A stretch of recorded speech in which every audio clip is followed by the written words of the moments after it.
দেখো এই কেকটা আমার বর, আমি আর আমার মিমের তরফ থেকে ভাইয়ের জন্য ছিল। কেকটা কেমন হয়েছে জানিও। Happy birthday to you.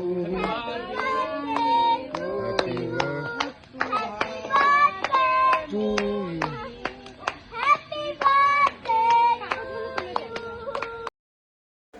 এই দেখো মামার বার্থডের জন্য গাড়ির উপরে আমরা কেক কেটে নিলাম, কেন মামার হ্যাপি বার্থডে।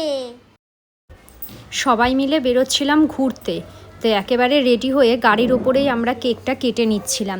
তো কেক কাটিং হয়ে গেছে, এখন সবাইকে খাওয়াচ্ছে ভাই। তো সবাই দেখেছো আমরা রেডি হয়েই বেরিয়ে গেছি। আমরা অনেকটা দূরেই যাব, তো গাড়ি নিয়ে যাব। বেরানোর কথা ছিল আমাদের কটার সময় জানো? 9:30 থেকে 10টার মধ্যে, কারণ যেহেতু অনেকটা রাস্তা, তো আর লং ড্রাইভ একেবারে করার সম্ভব না।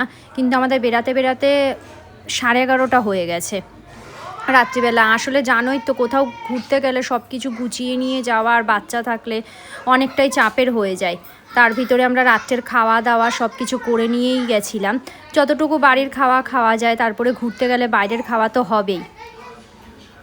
তো দেখো এখন সবাইকে কেক সার্ভ করে দেওয়া হচ্ছিল, সবাই কেক খেয়ে নিচ্ছিল। তো কেকটা খুব টেস্ট ছিল জানো না তোমরা, আমি যার কাছ থেকে বানাই ওর হাতের কাজ দারুণ দারুণ, মানে খুবই দারুণ, সত্যিই খুব টেস্টটা ভালো ছিল। এবার দেখো আমার বর সার্ভ করে দিচ্ছে, আমরা পাশে যেই দোকানগুলো ছিল সেইগুলোতেও দিয়ে দিয়েছি।